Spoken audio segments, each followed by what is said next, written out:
Australia में Sydney के बॉन्डी बीच पर 14 दिसंबर को हुए आतंकी हमले में मरने वालों की संख्या बढ़कर 16 हो गई है। लगभग 40 लोग घायल हैं, अस्पताल में भर्ती हैं। पुलिस के अनुसार इस हमले को अंजाम देने वाले आतंकी आपस में पिता और बेटे हैं। इस आतंकी हमले की दुनिया भर में निंदा हो रही है। लोगों के जहन में यह सवाल उठ रहा है कि इन दोनों आतंकियों ने मासूम लोगों पर गोली क्यों चलाई। चलिए आपको इस आतंकी बाप बेटे के बारे में कुछ एक्सक्लूसिव जानकारियां देते हैं। नमस्कार, मेरा नाम है विवेक श्रीवास्तव और आप देख रहे हैं रिपब्लिक का डिजिटल प्लेटफॉर्म। सिडनी बॉन्डी बीच के पास दो आतंकियों ने हमले को अंजाम दिया और दोनों बाप बेटे थे। 50 साल के हमलावर पिता का नाम साजिद अकरम था। इसे पुलिस ने जवाबी कार्रवाई में घटनास्थल पर ही मार गिराया। पुलिस ने कहा कि पिता के पास 6 लाइसेंसी हथियार है। पुलिस का मानना है कि इन्हीं हथियारों का इस्तेमाल गोलीबारी में किया गया था। दोनों बाप बेटे का पाकिस्तान कनेक्शन अब सामने आ गया है। ऑस्ट्रेलिया के गृह मंत्री टोनी बर्ग का कहना है कि नवीन अकरम जो आतंकी बेटा है वो ऑस्ट्रेलियाई मूल का नागरिक है। उसके पिता मतलब अकरम के पिता 1998 में छात्र वीजा पर, स्टूडेंट वीजा पर ऑस्ट्रेलिया आए थे। 2001 में उन्हें पार्टनर वीजा मिल गया। विदेश यात्राओं के बाद वो 3 बार से निवासी वापसी वीजा पर थे। मीडिया रिपोर्ट्स के अनुसार अमेरिकी खुफिया अधिकारियों ने बताया है कि दोनों हमलावर पाकिस्तानी नागरिक थे। नवीद अकरम के New South Wales driver licence उसका मिला है।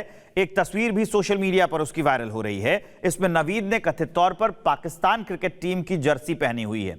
सिडनी कुरान कॉलेज के प्रमुख शेख एडम इस्माइल और नवीद अकरम की एक पुरानी फोटो ऑनलाइन वायरल हो रही है। इस्माइल का कहना है कि उन्होंने 2022 के बाद से नवीद को नहीं देखा। एडम इस्माइल ने कहा है कि अकरम ने कुरान उद्धरण और अरबी भाषा में कि 2019 के अंत में संपर्क किया गया था उससे। उन्होंने कहा कि जैसे मैंने पिछले कुछ वर्षों में हजारों छात्रों के साथ किया, उसे केवल 1 साल के लिए कुरान पाठ और अरबी सिखाई थी। ये उसके उस टीचर का कहना है। ये एकमात्र विषय थे जो मैंने उसको पढ़ाए थे और ये वो क्षेत्र हैं जिनमें मैं विशेषज्ञ हूं, ऐसा उनका कहना है जिस टीचर ने उसे कुरान पढ़ाई थी। अब पीएम अल्बनीज का कहना है कि उस आतंकी बेटा जो है वो पहली बार अक्टूबर 2019 में ऑस्ट्रेलिया की खुफिया एजेंसी के ध्यान में आया था।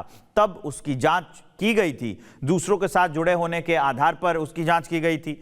अल्बनीज ने कहा है कि खुफिया एजेंसी ने अपनी जांच में यह पाया कि उनके हिंसा में शामिल होने के किसी भी खतरे का कोई संकेत नहीं था। उस वक्त की बात है 2019 में, इसीलिए उसकी आगे की जांच नहीं की गई। एक और मीडिया रिपोर्ट सामने आई है। उसके अनुसार हमले के पहले दोनों आतंकी बाप बेटों ने अपने परिवार को बताया कि वो साउथ जो उसका तट है, जो दक्षिण तट है, वहां पर मछली पकड़ने के लिए जा रहे हैं, ये बोल के गए थे। रिपोर्ट के अनुसार नवीन अकरम जो है वो अपनी मां को उसने कहा था और उसकी मां ने भी ये एक बयान दिया है कि उसका बेटा जो अकरम है वो एक बेरोजगार राजमिस्त्री है।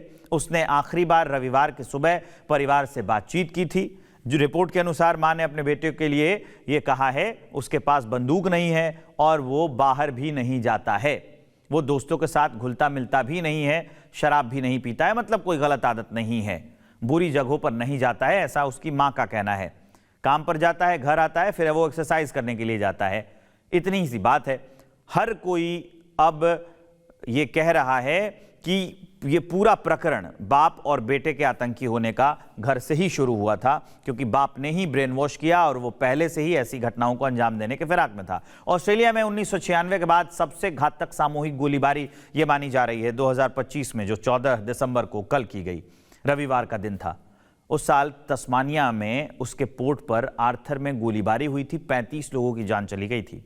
उसके बाद देश के हथियार कानूनों में बड़े बदलाव किए गए थे और अब यह घटना सामने आई है। आपको डिटेल में यह जानकारी हमने दी। ये वीडियो आपको कैसा लगा हमें कमेंट करके बताइए और इस प्लेटफॉर्म को सब्सक्राइब जरूर करिए। मेरा नाम विवेक श्रीवास्तव है। नमस्कार।